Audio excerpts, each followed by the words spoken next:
It feels like there's two different styles of gamer that absolutely exist. There's those that love easy mode and play games predominantly for the plot, and then there's Group B, those of us who love a challenge, games that are tough, that are difficult, that push you to be better. And personally, I love doing that. I'm obsessed with Dark Souls and Bloodborne. I've platinumed Elden Ring, and I completely loved every second of Thymesia. Now, I want to talk about what this game is, the goods, the bads, the uglies, and why I feel like it's just such a mind-blowing hidden gem that deserves your attention. What's up, gamers? Dreamcastguy here. Hi, hope you're having a great day. If you could like this video and subscribe if you haven't already. If this video hits 2,000 likes, I am going to be giving away a copy of the game over on my Twitter account, but also, please, let's dig into the greatness, which is this game. Now, first and foremost, what is it? If I had to describe it, this feels very much like a typical Soulsborne-like. It's a game that has very tight combat, very heavy damage, and lots of chances to counter very tough foes. But what makes it so great, a lot of these games that have a slightly higher difficulty, in my opinion, it comes down to the controls beyond anything else. Thymesia controls extremely well. It has great swing time, it's got good dodging, it just feels so incredibly polished for seemingly how low the budget is. But there's actually a ton of secrets inside this game. So while I was reviewing this, I did literally everything. I found every hidden boss, I actually did every quest, I found all the hidden items. I mean, the game is just so good, I put way more hours than maybe was necessary because I got so addicted to it. But let's talk about the story real quick to establish the setting of Thymesia. So in this game, we're playing as a plague doctor named Corvus. Now, Corvus is a little bit of a mysterious figure. In these lands, some sort of plague has just swept across the nation. A huge chunk of the population that got infected just instantly died. But some people, instead, they evolved. Some of them into monsters, some of them into freaks, and all of them into some very dangerous foes. Now, since you are a plague doctor, your mission is to travel to these different cities, to these different territories, and try and investigate a cure.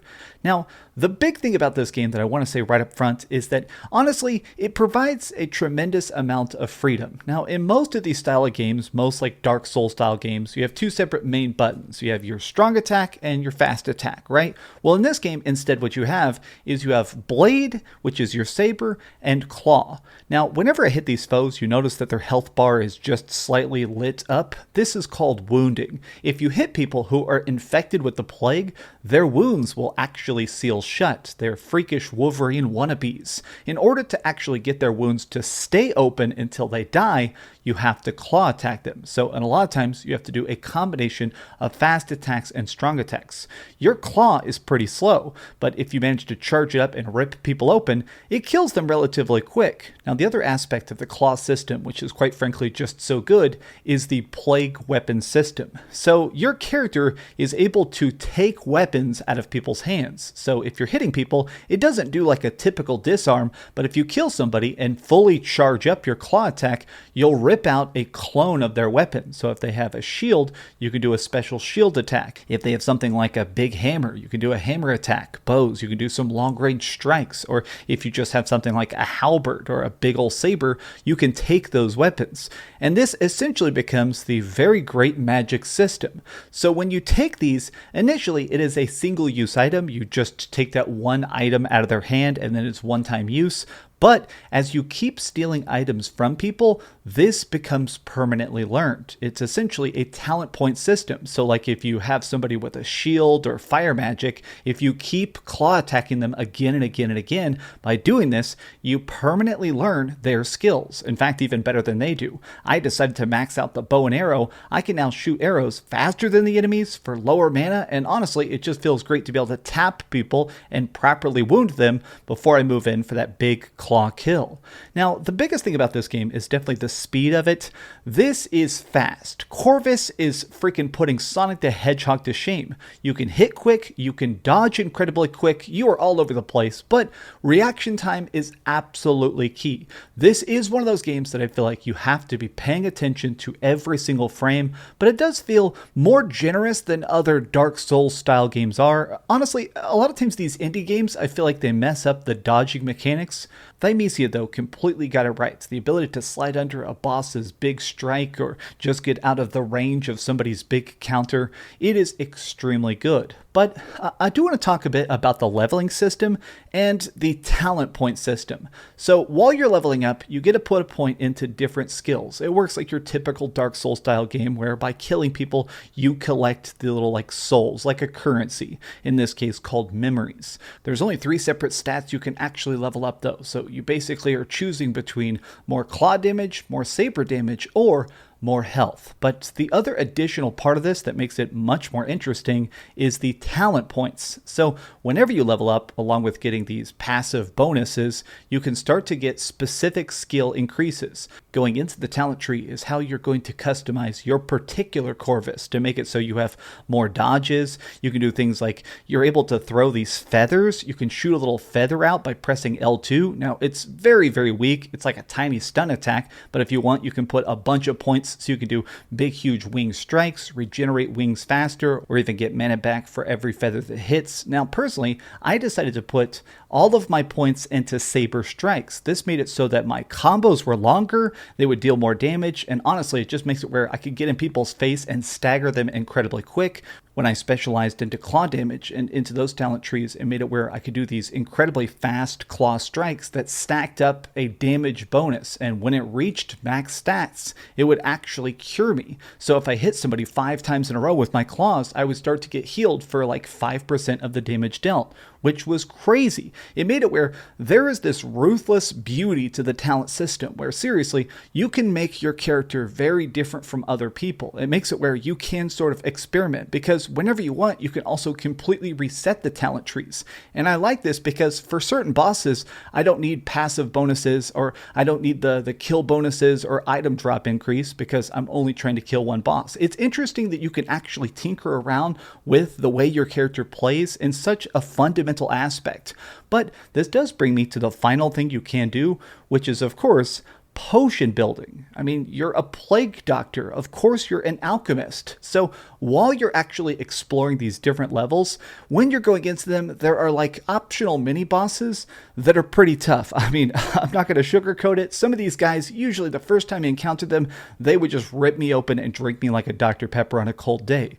But whenever you practice, whenever you figure out their movement patterns, killing these guys gives you a special talent point that works for your potions, which means you can now actually give yourself more potions total, more healing for the potions, and unlocks special ingredients. So whenever you drink your potion, you'll have more passive damage or more defense. Like, it's cool that you can actually do all this special stuff. But this brings me to the weirdest part of the entirety of Thymesia, which is the fact that 90% of the best content is hidden. It is secret, it is unlocked, and I feel like people are going to miss it. This absolutely drives me bonkers. I'm glad you've watched the video just so I can explain this if hopefully you buy the game. So there are only 4 bosses required to actually beat the game, and you can beat them in a straight line. The entire game is basically like a flashback. You just have like this level select menu, and you just click which part you want to go to. Super easy peasy. But here's the deal. If you choose to play these levels again after you've beaten them, it unlocks these things called subquests.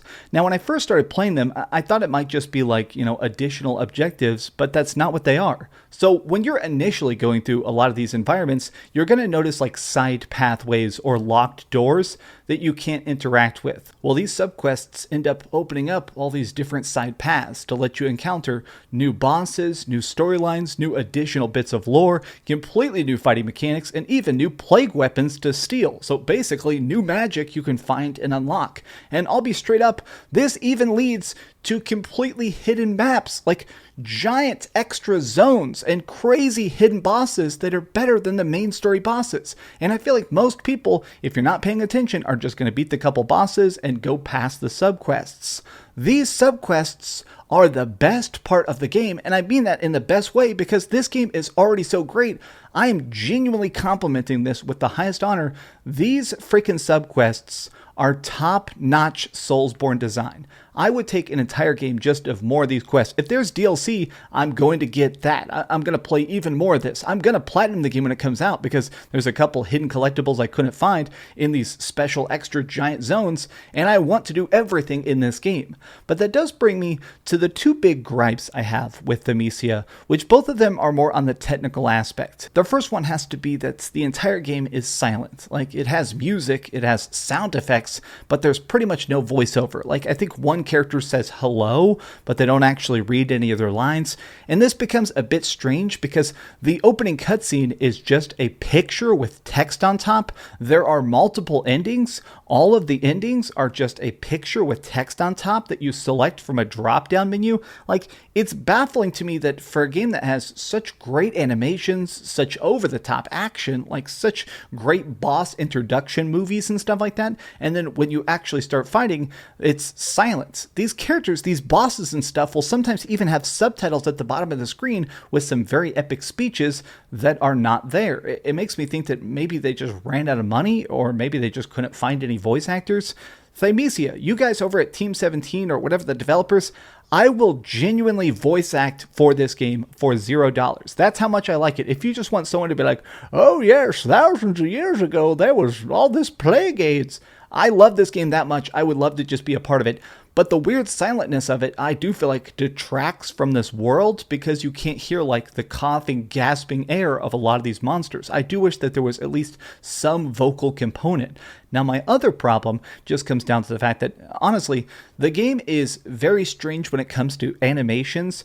The enemies, when you are fighting them, are very good about staying in bounds. They're able to fight back very, very well. They have great AI. But whenever you start doing your counters and takedowns, enemies are constantly falling through the walls or through the floor or off of platforms. Now, this doesn't interrupt the combat, like I said, but it feels weird that you're just constantly having the takedown animations just seem to force people out of bounds. It feels weird that so many times I can't even see the bodies of my enemies because they just fall outside the world. And even my own character, Corvus, his animations would break pretty much every 4 or 5 hours. I'd have some sort of weird animation where I'd get stuck chugging a potion, or I got stuck at one point in the middle of a dodge. I actually had to hard reset the game because I got stuck inside a cloud. I couldn't even pause it. I was just stuck in an invisible cloud.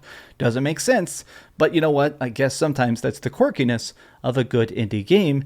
And that's definitely what Thymesia is. Despite its low budget problems, just when it comes to technical issues, I loved this game. I am so blown away. This is probably my top 5 games of the entire year. That's how much I loved it.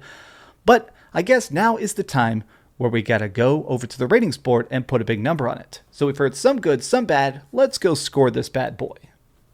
I am giving Thymesia a 9 out of 10. Thank you so much for watching, gamers. This one has been an extremely pleasurable video to make. It seriously means a lot you've watched to the end. You guys have the best day, and I hope you give this game a shot. It deserves the love. It deserves the attention. I hope it sells a bunch. I want to see more of this style of, like, I don't know, imitation Dark Souls, imitation Bloodborne, but honestly, with such a fresh art style to it. I love it. It's seriously, this game blew me away. If you enjoyed this video, give it a big ol' like and subscribe if you haven't already, but please do me the biggest favor of all and keep dreaming. Thanks so much for watching that video. If you want to see something else, you can always click this link to see what I put up last, or, you know, subscribe and see what's coming up next. Also, I promise that whatever I do, it'll try not to suck.